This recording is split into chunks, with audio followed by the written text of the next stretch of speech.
Hello everyone, welcome back to channel exam beginner. UP triple S C PT exam आपका यहाँ 15 से 16 अक्टूबर को होने वाला है। 40-45 दिन आपके पास है। अभी आपकी तैयारी अगर चल रही है तो उसको कंटिन्यू रखिए, ज़्यादा से ज़्यादा इसमें मेहनत कीजिए। जितने ज़्यादा मार्क्स आप लेकर आएगा आने वाली अपकमिंग मेन एग्जाम्स में आपको बैठने में और उतना बेटर आपको यहाँ पर कट ऑफ में बेनिफिट मिलेगा। तो इस चीज़ के लिए अब हम आपको, जैसे कि आप स्क्रीन पर देख सकते हैं, ताबड़तोड़ प्रश्न, यस ताबड़तोड़ प्रश्न लेकर आ रहे हैं बैक टू बैक, एकदम टॉप क्वालिटी के हर टॉपिक से, चाहे वो हिस्ट्री हो, पॉलिटी हो, ज्योग्राफी हो, इकोनॉमिक्स हो, आपका करंट अफेयर हो, आपका स्टैटिक जीके हो, सब कुछ आपका यहां पर बैक टू बैक लाएंगे। एक सेशन में 25 क्वेश्चन रखेंगे, इसी तरह से रेगुलर बेसिस पे क्लास लेकर आएंगे आपके एग्जाम होने तक का।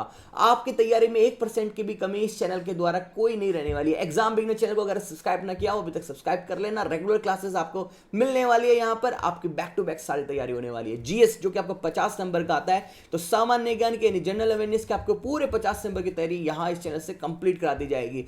प्रीवियस ईयर क्वेश्चंस को हम यहां पर प्रायोरिटी देंगे, चाहे आपको किसी भी एग्जाम में आए हो। यूपी ट्रिपल एससी के जितने भी यहां पर प्रीवियस क्वेश्चंस है उन सबको भी साथ साथ में हम यहां अटेम्प्ट करते चलेंगे, और ये चेक पे हम ध्यान रखेंगे कि इस साल एग्जामिनर किस पॉइंट ऑफ व्यू से क्वेश्चंस पूछ सकता है। तो सारे टॉपिक्स को मैं साथ साथ एक्सप्लेन करता चलूंगा और आपको बेटर से बेटर तैयारी कराने की कोशिश की जाएगी। तो चलिए देर न करते हुए आज के सेशन को शुरू करते हैं। आगे बढ़ने से पहले अगर आपकी UP triple SC PET exam में आपको तैयारी में कोई कमी आ रही है, कोई दिक्कत आ रही है, तो आप हमें कांटेक्ट कर सकते हैं हमारे इस व्हाट्सएप नंबर के थ्रू। आप ज्वाइन कर सकते हैं हमारा यहां पर क्रैश कोर्स जो कि कंप्लीट है सभी सब्जेक्ट्स के लिए। यहां पर आपको वीडियो क्लासेस भी दी जाएगी मेन टॉपिक्स पे, और साथ में कंप्लीट आपको यहां पर पीडीएफ नोट्स प्रोवाइड कराया जाएगा, क्वेश्चन बैंक आपको प्रोवाइड किया जाएगा, करंट अफेयर आपको स्पेशल ध्यान रखा जाएगा। एक नॉमिनल फीस में हम आपको यहां पर इतना कुछ प्रोवाइड करा रहे हैं ताकि आप अपने नोट्स को पढ़कर अच्छी प्रिपरेशन कर सको। क्योंकि अगर आपने यहां पर नोट्स के थ्रू भी अगर प्रिपरेशन को कर रहे हैं, जो नोट्स हम आपको यहां पर बना के देंगे उसमें भी आप गारंटेड यहां पर 65+ मार्क्स अचीव कर सकते हैं।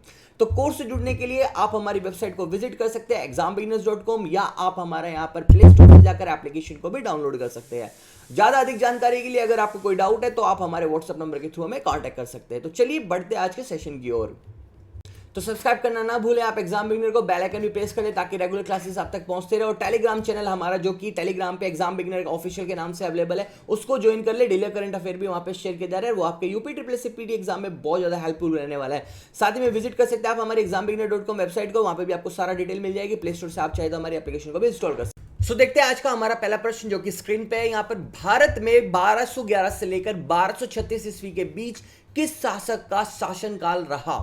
देखिए, अगर आपने यहां पर मुगल शासनकाल को पढ़ा होगा तो आपको इसका आंसर जरूर पता होगा। यहां पर 1211 से लेकर 1236 टाइम पीरियड की बात की जा रही है। 1211 से लेकर 1236 के टाइम पीरियड की, कि इस टाइम पीरियड के बीच में किस शासक का यहां पर क्या रहा, शासनकाल रहा। तो आपको आंसर पता होगा क्या रहा था, इल्तुतमिश का। इल्तुतमिश का जो शासनकाल था वो 1211 से लेकर 1236 के बीच में रहा था। अब ये क्वेश्चन इसी से मिलता जुलता क्वेश्चन आपके पिछले साल पीईटी में पूछा गया था। देखिए कितना इंपॉर्टेंट ये क्वेश्चन है कि पिछले साल ये पीईटी में पूछा गया था, तो उसी से मिलते जुलते क्वेश्चंस हम यहां पर लेकर आ रहे हैं। अब बढ़ते हैं हमारे अगले क्वेश्चन की तरफ।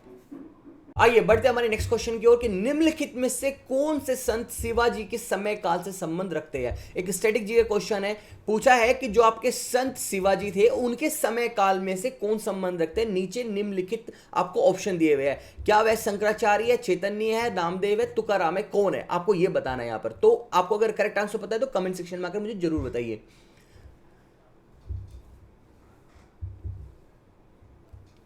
चलिए मैं बताता हूं आपका यहां पर करेक्ट आंसर क्या है। आपका करेक्ट आंसर है यहां पर तुकाराम। जो तुकाराम थे वो आपके यहां पर संत शिवाजी के समय काल से संबंध रखते थे। ऑप्शन नंबर क्या आपका करेक्ट यहां पर? ऑप्शन नंबर आपका डी करेक्ट है।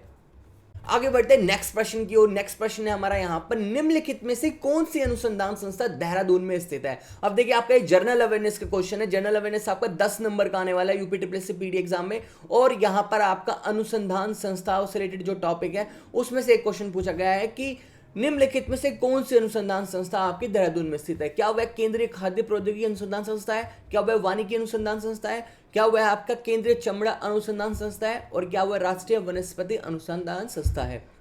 तो ये आपको बताना है। यहां पर मैं आपको 4 सेकंड का समय देता हूं, आप आंसर जरूर नीचे कमेंट सेक्शन में आकर बताइएगा।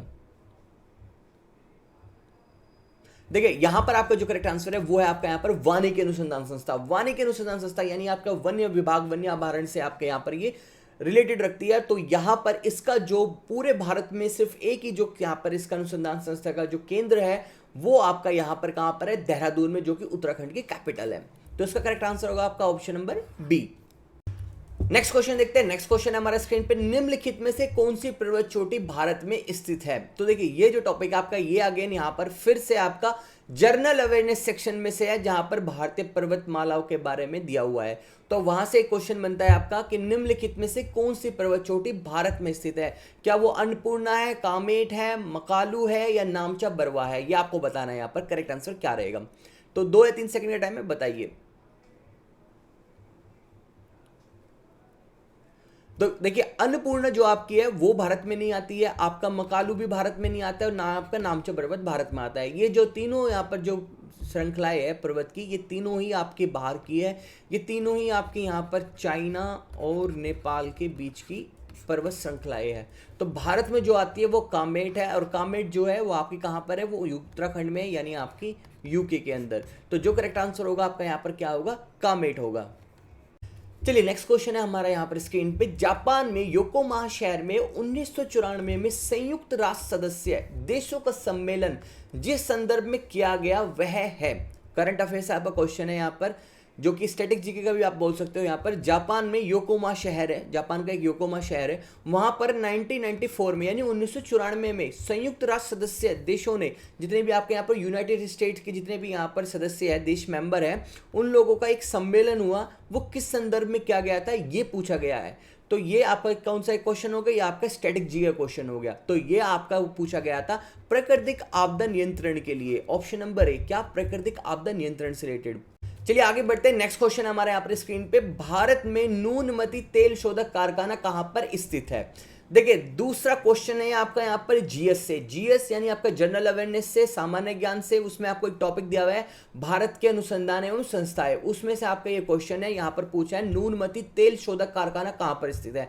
तो जो आपका नूनमती तेल शोधक कारखाना है वह आपका कहां पर है, वह आपका असम में है। ऑप्शन नंबर क्या करेक्ट है आपका यहाँ पर, ऑप्शन नंबर बी करेक्ट है।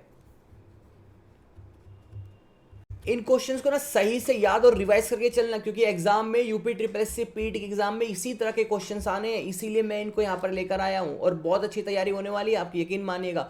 आज तो ये पहली क्लास से, आगे और बहुत सारी क्लासेस आने वाली है, बहुत सारे क्वेश्चंस कवर कराए जाने हैं। 50 में से 45 का टारगेट रखा है मैंने आपके साथ मिलकर। बस आपको क्या करना है, नियमित रूप से आपको ये क्लासेस कवर करनी है। आगे है नेक्स्ट क्वेश्चन हमारा। नेक्स्ट क्वेश्चन स्क्रीन पे, गुलबदन बेगम ने किसके कहने पर हुमायूं नामा लिखा था।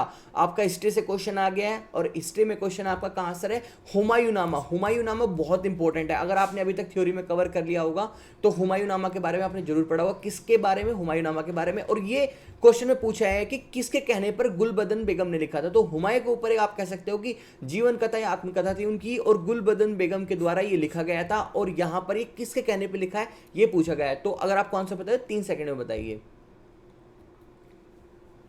देखिए ये आपका लिखा गया था यहां पर अकबर के कहने पर। क्या है, ऑप्शन नंबर बी, अकबर के कहने पर। अब आपका यहां पर 3 क्वेश्चन कवर हो गए कि हुमायूं नामा जो कि आपका गुलबदन बेगम के द्वारा अकबर के कहे जाने पर लिखा गया था। तो 3 क्वेश्चनों को आपको मैंने यहां पर एक ही क्वेश्चन में कवर करा लिया। अब बढ़ते आगे हमारे नेक्स्ट प्रश्न की ओर। आगे बढ़ते हैं। नेक्स्ट क्वेश्चन है हमारा यहाँ पर, सीरी शहर और सीरी दुर्ग का निर्माण किसने करवाया था। अब सीरी शहर और सीरी दुर्ग अगर आपने यहाँ पर पढ़ा होगा मुगल शासनकाल को, तो उसमें आपको जरूर पता होगा। मैं 3 सेकंड देता हूं, आप इसको आंसर बताइएगा।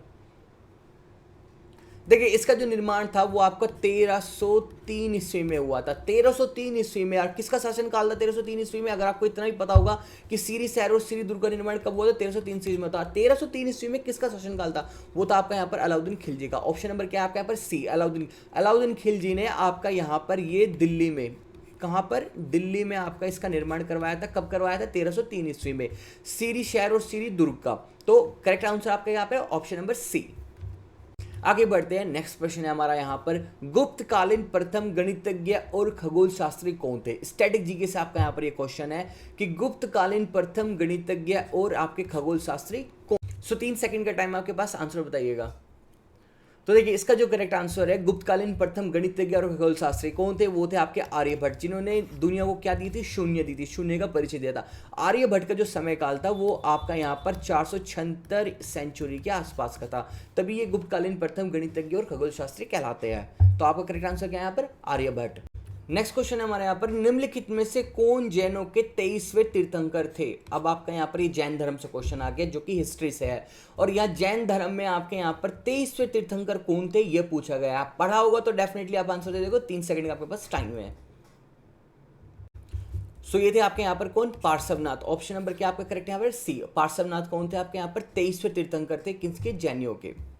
चलिए हमारा नेक्स्ट क्वेश्चन है यहाँ पर, निम्नलिखित में से किसने हिंदी भाषा को भारत की राष्ट्रभाषा के रूप में स्वीकारा और पहली बार स्वराज शब्द का प्रयोग किया। अब आपका कहां से, राष्ट्रीय आंदोलन से क्वेश्चन आ गया आपका। राष्ट्रीय आंदोलन से जो क्वेश्चन है, बहुत अच्छा क्वेश्चन है आपका ये, कि किसने पहली बार हिंदी भाषा को राष्ट्रभाषा और साथ में पहली बार स्वराज शब्द का प्रयोग किया। ये आपको किसने बताया, आपको बताना है किसने बताया। आपके पास ऑप्शन है यहाँ पे, राज मोहन राय, स्वामी सरस्वती दयानंद और स्वामी विवेकानंद और बाल गंगाधर तिलक। इसमें से कौन है आपको करेक्ट बताना है, 3 सेकंड का आपके पास टाइम है। तो देखिए आपका जो यहाँ पे करेक्ट आंसर था वो है आपका यहाँ पर स्वामी दयानंद सरस्वती। जो स्वामी दयानंद सरस्वती थे, उन्होंने पहली बार भाषा, हिंदी जो भाषा थी उसको राष्ट्रभाषा और पहला शब्द जो कि स्वराज शब्द था इसका प्रयोग किया था। नेक्स्ट क्वेश्चन है हमारा यहाँ पर, अखिल भारतीय राष्ट्रीय कांग्रेस की प्रथम भारतीय महिला अध्यक्ष कौन थी। बहुत ही कॉमन सा क्वेश्चन है और ये अक्सर हर एग्जाम में देखने के लिए मिलता है, और खासकर बात ये है कि ये इंपॉर्टेंट भी है। ये आपके UP triple S C PET exam के पॉइंट ऑफ व्यू से इंपॉर्टेंट क्वेश्चन भी है। और आपका ये कहाँ से क्वेश्चन लिया गया है, ये आपका अगेन कहाँ से, भारतीय राष्ट्रीय आंदोलन से क्वेश्चन लिया गया है। तो अखिल भारतीय राष्ट्रीय कांग्रेस की प्रथम भारतीय महिला अध्यक्ष कौन थी, जरूर आपको इसका पता होगा। इसका आंसर आपके यहाँ पर क्या, सरोजिनी नायडू। क्या है option number C, Sarojini Naidu. Next question देखते हैं, 1937 ईस्वी में कांग्रेस मंत्रिमंडल के कितने प्रांत बने। यानी आपका जब पहला चुनाव कराया गया था यहां पर आजादी से पहले, तो उसमें भारतीय जो कांग्रेस है उसके प्रतिनिधिमंडल था, उसके कितने प्रांत बने थे ये पूछा गया। अगर आपने ये सब पढ़ा होगा तो यहां पर वे कितने बने थे, आपके 8 प्रांत बने थे। ऑप्शन नंबर सी, 1937 में पहले चुनाव के बाद आपके यहां पर आपके कांग्रेस के जो मंत्रिमंडल थे उनके जो प्रांत निकल कर आए थे पूरे भारत में, वो कुल 8 प्रांत निकल कर आए थे। तो ऑप्शन नंबर क्या आपका यहाँ पर करेक्ट, सी। अगला क्वेश्चन है हमारे यहाँ पर, भारतीय मुस्लिम लीग की स्थापना किस वर्ष हुई थी। बहुत इंपॉर्टेंट क्वेश्चन है, अक्सर ये एग्जाम में आता है और एग्जाम में आपके UP triple S C PT के एग्जाम पॉइंट ऑफ व्यू से भी इंपॉर्टेंट है। तो भारतीय मुस्लिम लीग की स्थापना किस वर्ष हुई थी, वो हुई थी आपके यहाँ पर 1906 ईस्वी में। ऑप्शन नंबर क्या करेक्ट है आपका यहाँ पर, सी। जिन्ना के नेतृत्व में यहाँ पर आपका 1906 में क्या कराया गया था, मुस्लिम लीग की स्थापना कराई गई थी, जब बांग्लादेश का क्या हो गया था, विभाजन हो गया था, ठीक उसी के बाद। अगला प्रश्न है हमारे यहाँ पर, गांधी जी की दांडी यात्रा का प्रारंभ किस तारीख और वर्ष में किया गया। अब यहाँ पर जो क्वेश्चन है यहाँ पर ये गांधी युग से क्वेश्चन आ गया है, और यहाँ पर आपका जो दांडी यात्रा थी जो कि बहुत ही आपका प्रचलित यहाँ पर आपका क्या है, ये दांडी यात्रा थी, और इस दांडी यात्रा में किस वर्ष और किस तारीख को ये शुरुआत हुई थी ये आपको बताना है। अगर आपने ये पढ़ा है तो आप आंसर दोगे, 3 सेकंड आपके पास है। तो ये हुई थी आपके यहाँ पर कब, 1230 ईस्वी में। ऑप्शन नंबर क्या आपका, बी। दांडी यात्रा की शुरुआत आपकी 12 मार्च 1930 में महात्मा गांधी जी के नेतृत्व में की गई थी। नेक्स्ट क्वेश्चन देखते हैं यहाँ पर, वर्ष 2011 की जनगणना अनुसार भारत में न्यूनतम जनसंख्या घनत्व वाला राज्य कौन सा है। अब आपका ये अगेन यहाँ पर कहां से क्वेश्चन आ गया, जनरल अवेयरनेस से क्वेश्चन आ गया, जहां पर आपका जनसंख्या की कोई टॉपिक दिया हुआ है और उसमें से आपका ये क्वेश्चन पूछा है 2011 की जनगणना अनुसार भारत में न्यूनतम जनसंख्या घनत्व वाला राज्य कौन सा है। बहुत ही अच्छा क्वेश्चन चल रहा है, आप देख रहे होंगे, चाहे वो हिस्ट्री का आपका पॉलिटी का हो, आपका यहाँ पर आपका वो क्वेश्चन भारतीय राष्ट्रीय आंदोलन से हो या आपका जनरल अवेयरनेस का हो, बड़े बेहतरीन क्वेश्चन चल रहे हैं। अगर आप इनको रिविजन करते रहे ना, इनका प्रैक्टिस की, तो मैं यकीन मानिए आपका यहाँ पर एकदम 60% नंबर कहीं नहीं गए। तो आपके यहाँ पर 2011 जनगणना के अनुसार भारत में न्यूनतम जनसंख्या घनत्व वाला राज्य कौन सा था ये पूछा गया है। तो वह था आपका यहाँ पर क्या, अरुणाचल प्रदेश। ऑप्शन नंबर क्या आपका यहाँ पर, बी। 2011 जनगणना के अनुसार आपका अरुणाचल जो प्रदेश था वो न्यूनतम जनसंख्या वाला यहाँ पर राज्य था। तो बढ़ते हैं नेक्स्ट प्रश्न की ओर, आगे बढ़ते हैं। अगला प्रश्न हमारा, अंतरराष्ट्रीय मुद्रा कोष का वित्तीयन किसके द्वारा किया जाता है। देखिए ये क्वेश्चन आपका फिर यहाँ पर जनरल अवेयरनेस से क्वेश्चन आया है और उसमें आपने राष्ट्रीय अंतरराष्ट्रीय जो संस्थाओं के बारे में बात की गई है उससे ये प्रश्न लिया गया है। और यहाँ पर पूछा है कि जो आपका अंतरराष्ट्रीय मुद्रा कोष है उसका वित्तीयन यानी उसके जो लाभ है वो किन देशों के द्वारा मिलते हैं, किसको मिलते हैं या किसके द्वारा दिए जाते हैं। तो वो आपके यहाँ पर ना तो यूएसए के, ना यूएनए के, ना कॉमनवेल्थ देश के, वो यहाँ केवल जो इसके सदस्य देश है अंतरराष्ट्रीय मुद्रा कोष के, उनके द्वारा ही यहाँ पर क्या किया जाता है, वित्तीयन किया जाता है। तो करेक्ट आंसर क्या आपका यहाँ पर, ऑप्शन नंबर डी। आगे बढ़ते हैं नेक्स्ट प्रश्न की ओर। बैंक दरों को बढ़ाने का प्रभाव कम हो जाएगा यदि आपका SLR को बढ़ा दिया जाए, या CRR बढ़ा दी जाए, या CRR कम कर दी जाए, या ऑप्शन बोथ ए और बी। आपका जो ये क्वेश्चन है यहाँ पर भारतीय बैंक प्रणाली से क्वेश्चन है, आपका जनरल अवेयरनेस से एक टॉपिक से क्वेश्चन लिया गया है। आपको ये बताना है जो भारत में बैंक दरें है अगर उनको बढ़ाने का प्रभाव कम करना है, यानी बैंकों में जो दरें है ब्याज की, इंटरेस्ट की, अगर उनको उनका प्रभाव कम करना है तो हमें क्या करना होगा उसके लिए। उसमें आपके यहाँ पर विकल्प दिए गए हैं, वो आपको बताना है कि करेक्ट क्या होगा। तो यहाँ पे आपका करेक्ट होगा, क्या होगा, CRR कम कर दी जाए, यानी CRR। अब आप पूछोगे सर CRR क्या होता है। CRR होती है आपके यहाँ पर कैश रिजर्व रेशो। अगर बैंक अपनी तरफ से कैश रिजर्व रेशो को कम कर दे, कैश को रिजर्व करना कम करे और उसको मार्केट में पहुंचाए, मार्केट में एक इन्फ्लुएंस लाए कैश का, लोगों के पास कैश लिक्विडिटी ज़्यादा बढ़े, तो मार्केट में क्या होगा कि बिजनेस की ग्रोथ होगी और लोग अपने टाइम से क्या होगा यहाँ पर इंटरेस्ट को पे कर पाएगा और बैंक की जो इनकम की स्टेबिलिटी है, देखिए बैंक कहाँ से अर्निंग करता है, बैंक की अर्निंग यहाँ पे होगी आपको इंटरेस्ट पे पैसा देने से, यानी आपको लोन देने से। तो लोन की जब यहाँ पर रिटर्न पेमेंट्स आएगी तो बैंक की अर्निंग स्टेबिलिटी होगी, तो उसको यहाँ पर अपने ऊपर पड़ने वाले आर्थिक लोड को कम करने के लिए यहाँ पर ब्याज दरों को बढ़ाना नहीं पड़ेगा। तो इस वजह से क्या होगी कि अगर कैश रिजर्व रेशियो अगर बैंक अपनी तरफ से कम कर देता है, कैश को कम रिजर्व करना शुरू करता है, तो उससे क्या सीधा इफेक्ट पड़ेगा, बैंक की दरों को बढ़ने से रोका जा सकता है। तो करेक्ट आंसर क्या होगा यहाँ पर, ऑप्शन नंबर आपका सी, CRR कम कर दिया जाए। क्वेश्चन में नेक्स्ट देखते हैं। हमारे नेक्स्ट क्वेश्चन है यहाँ पर, निम्नलिखित सार्वजनिक उपक्रम में से कौन सा महारत्न नहीं है। आपका जनरल अवेयरनेस से क्वेश्चन आया है, या आप स्टैटिक का क्वेश्चन पूछ सकते हैं कि बहुत ही अच्छा क्वेश्चन है ये आपका। निम्नलिखित सार्वजनिक उपक्रम में से कौन सा महारत्न नहीं है, ये पूछा गया है। देखिए अगर आपको यहाँ पर महारत्नों के बारे में पता हो तो आप इसका आंसर जरूर दे देंगे। अब आपके जो बेल है, आपका यहाँ पर गेल है, सेल है, आपका ONGC है, आपका NPC है, ये सब क्या है यहाँ पर भारत के महारत्न है। तो लेकिन महारत्न नहीं है, वो नहीं है आपका यहाँ पर BSNL। क्या है, ऑप्शन नंबर डी। आपका ऑप्शन नंबर डी क्या है, BSNL यहाँ पर आपका महारत्न नहीं है। भेल, गेल, सेल और आपका साथ में यहाँ पर NGC, ONGC, आपका भारतीय इंडियन ऑयल पेट्रोलियम, ये सब क्या है भारत के बड़े बड़े उपक्रम है जो कि भारत के महारत्नों में गिनती की जाती है। तो करेक्ट आंसर क्या आपका यहाँ पर डी, जो कि महारत्न नहीं है। सो आगे बढ़ते हैं। नेक्स्ट प्रश्न है हमारा यहाँ पर, निम्नलिखित में से बहुआयामी गरीब सूचांक के संबंध में गलत है। क्या गलत है ये बताना है। किसके बारे में, बहुआयामी गरीब सूचांक। अब आपका यहाँ पर ये जो क्वेश्चन है, आपका यहाँ पर ये क्वेश्चन है स्टैटिक जीके से है, जिसमें आपका गरीब सूचांक और भारतीय स्कीम, जो भारत सरकार की जो स्कीम है उन्हीं से क्वेश्चन लिया गया है। तो इसमें आपका पूछा गया है बहुआयामी गरीब सूचांक, जो आपके यहाँ पर ये स्कीम है, इसमें से कौन सी बात, 4 यहाँ पर ऑप्शन दिए हुए, इनमें से कौन सा ऑप्शन इससे मैच नहीं करता है। तो एक एक को पढ़ते हैं और समझते हैं। सूचांक के 3 आयाम है, जैसे कि स्वास्थ्य, शिक्षा और जीवन। बिल्कुल सही बात है, गरीब सूचांक के जो है 3 आयाम है, स्वास्थ्य, शिक्षा और जीवन। ये तो आपका यहाँ पर क्या है, करेक्ट है, यानी ये हमारे क्वेश्चन के अकॉर्डिंग इनकरेक्ट नहीं है। तो ये तो बात सही है यहाँ पर। इसके बाद सूचांक में प्रत्येक आयाम को समान भार दिया गया है, यानी आपके जितने भी यहाँ पर सूचांक के अंदर जितने भी आयाम हैं उनको एक समान रखा गया है। तो ये भी बिल्कुल बात सही कही गई है यहाँ पर।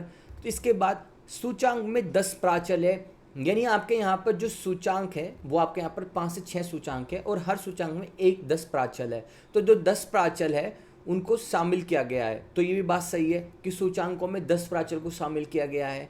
प्रत्येक प्राचल को समान भार दिया गया है, नहीं, यहाँ पर ये गलत बात है। अगर आप बहुआयामी गरीब सूचांक पढ़ोगे तो आप वहाँ पर देखोगे कि जो प्रत्येक प्राचल है वो दूसरे प्राचल से अलग परिभाषित किया गया है, उसमें अलग कैटेगरीज को रखा गया है, उसमें अलग पैरामीटर दिए गए हैं कि यहाँ पर गरीब है तो इस कैटेगरी के, इस वर्ग की इस जाति है तो उसको यहाँ पर ये लाभ मिलेगा, इस वर्ग इस कैटेगरी जाति के तो उसको यहाँ पर ये लाभ मिलेगा। तो जो प्राचल है वे एक दूसरे से भिन्न है, लेकिन जो इतने भी आयाम है उनको यहाँ पर समान भार दिया गया है। साथ ही में सूचांकों में 10 प्राचल को यहाँ पर शामिल किया गया है। तो अब प्रश्न के अकॉर्डिंग बहुआयामी गरीब सूचांक के संबंध में गलत क्या है। गलत ये है कि प्राचल जो है उनको समान भार दिया गया है, नहीं उनको अलग अलग यहाँ पर भार दिया गया है, अलग अलग उनको यहाँ पर कैटेगरी में रखा गया है। तो करेक्ट आंसर आपका क्या होगा, ऑप्शन नंबर आपका डी करेक्ट होगा। अगला प्रश्न आपका यहाँ पर, भारतीय नियोजन के वास्तुकार कौन थे, यानी भारतीय नियोजन के वास्तुकार के बारे में पूछा जा रहा है। तो वो आपके यहाँ पर नियोजन के वास्तुकार किसको कहा जाता है, स्टैटिक जगह का क्वेश्चन है। तो वो थे आपके यहाँ पर PV महानोलोविस। कौन थे, पंडित PV महानोलोविस। ऑप्शन नंबर आपका क्या करेक्ट है, ऑप्शन नंबर आपका बी करेक्ट है। PV महानोबिस को ही यहाँ पर भारत की आधुनिक सांख्यिकी के जनक भी माना जाता है और इन्होंने ही भारत में पहली बार यहाँ पर सांख्यिकी की जो संस्था थी उसकी स्थापना की थी। क्वेश्चन में नेक्स्ट देखते हैं हमारे यहाँ पर, निम्नलिखित में से उनकी पहचान करें जो रिजर्व बैंक का कार्य नहीं है। यानी ये आपका जो प्रश्न है ये आपका यहाँ पर बैंकिंग, भारतीय बैंकिंग प्रणाली से है, एक स्ट्रेटेजी का क्वेश्चन आप मान सकते हैं यहाँ पर। तो वह कार्य पहचानना है जो भारतीय रिजर्व बैंक नहीं करता। विदेशी विनिमय भंडार का संरक्षण करना, यह भारतीय रिजर्व बैंक करता है। करेंसी जारी करना, यह भी भारतीय रिजर्व बैंक करता है। जनता से प्राप्त जमा पर ब्याज देना, यह रिजर्व बैंक नहीं करता। ये तो हमारे जो क्या होते हैं, हमारे यहाँ पर कॉमर्शियल बैंक होते हैं, उनका यह कार्य होता है। नगद आरक्षण का संरक्षण करना, ये भी कौन काम करता है, रिजर्व बैंक करता है। तो हमारा यहाँ पर क्या आंसर होगा, वो होगा ऑप्शन नंबर सी, क्या कि जनता से प्राप्त जमा पर ब्याज देना। यह काम हमारा क्या है, हमारे यहाँ पर कॉमर्शियल बैंकों का काम है, जैसे कि SBI, PNB, सिंडिकेट और आपके जो भी अदर बैंक है, कैनरा वैनरा, इन सब का ये काम है यहाँ पर ब्याज देना। तो करेक्ट आंसर क्या हमारे यहाँ पर option number C. Next question देखते हैं, भारत में किस राज्य में शिशु मृत्यु दर सबसे कम है। अब आपको भारत का ऐसा कोई राज्य बताना है जहां पर शिशु मृत्यु दर सबसे कम है, वह राज्य कौन सा है। आपका ये कहां से क्वेश्चन है, आपका ये स्टैटिक जीके से क्वेश्चन है।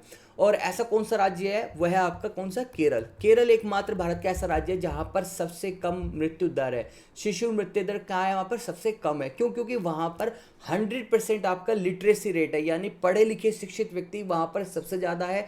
वहां पर बाल बच्चों में, वहां पर आपके लिंग अनुपात में किसी तरह कोई भेदभाव नहीं किया जाता, तो इसीलिए वहां पर क्या है, शिशु मृत्यु दर सबसे कम है। अगला क्वेश्चन है हमारा यहाँ पर, विश्व व्यापार संगठन यानी WTO का मुख्यालय कहाँ पर है, ये पूछा गया है। WTO का मुख्यालय कहाँ पर है, तो वो है आपका कहाँ पर, जिनेवा में। आपका ये कहाँ से क्वेश्चन आया है, ये आपका है भारतीय अंतर्राष्ट्रीय अनुसंधान संस्थाओं से, जो कि आपका WTO से यानी वर्ल्ड ट्रेड ऑर्गेनाइजेशन से क्वेश्चन पूछा गया है कि इसका मुख्यालय कहाँ पर स्थित है, वो है आपका जिनेवा में। ये सब बहुत इंपॉर्टेंट है, आप इन्हें सही से कवर कर लें। ओके, आगे बढ़ते हैं। आज का लास्ट क्वेश्चन है हमारा यहाँ पर, ये जो क्वेश्चन नंबर है ये हमारा 25वां क्वेश्चन है और इस सेशन का लास्ट क्वेश्चन होगा। यहाँ पर लिखा है, भारतीय संविधान के प्रारंभ में मौलिक कर्तव्यों का प्रावधान नहीं था, संविधान संशोधन द्वारा संविधान के किस भाग में इसका समावेश किया गया।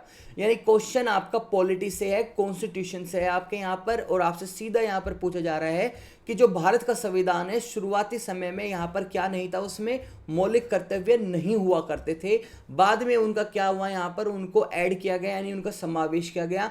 तो वह किस भाग में संशोधन करके किया गया, ये पूछा गया है। संविधान का संशोधन द्वारा संविधान के किस भाग में इसका समावेश किया गया, यानी वह भाग कौन सा है। अब भाग 3 है या भाग 3A है, भाग 4 है या भाग 4A है, ये आपको बताना है। 3 सेकंड है, सही आंसर दीजिए। देखिए यहाँ पर जो आपका करेक्ट आंसर है, यानी यहाँ पर जो संशोधन किया गया था वो इस संविधान के, यानी भारतीय संविधान के यहाँ पर 4A वाले भाग में संशोधन किया गया था। तो आपका जो करेक्ट आंसर है वो है आपका यहाँ पर ऑप्शन नंबर डी, यानी भाग 4A में संशोधन कर किसको लाया गया था, मौलिक कर्तव्यों को लाया गया था। सो ये था आज का हमारा सेशन, जहां पर हमने ताबड़तोड़ प्रश्न को कवर किया। आपके यहाँ पर करंट अफेयर से हमने क्वेश्चन देखे, आपके स्टैटिक जीके से देखे, आपके जनरल अवेयरनेस से क्वेश्चन थे, आपके हिस्ट्री से क्वेश्चन थे, आपके पॉलिटी से क्वेश्चन थे, और क्वेश्चंस इतने अच्छे थे कि जो आपके यहाँ पर दिमाग की बत्ती खोले, आपको बताए कि आपको अगर रिवीजन करना है, तैयारी करनी है, तो किस डायरेक्शन में करनी है। उम्मीद है आपको आज का सेशन पसंद आया होगा, तो वीडियो को लाइक और कमेंट सेक्शन में आकर जरूर बताइएगा। अगला सेशन बहुत जल्द आएगा, इसी तरह से आप अपने सपोर्ट हमारे साथ बनाए रखिएगा। तो मिलता हूं आपको इसी तरह अगले सेशन में, तब तक के लिए आपको बाय बाय।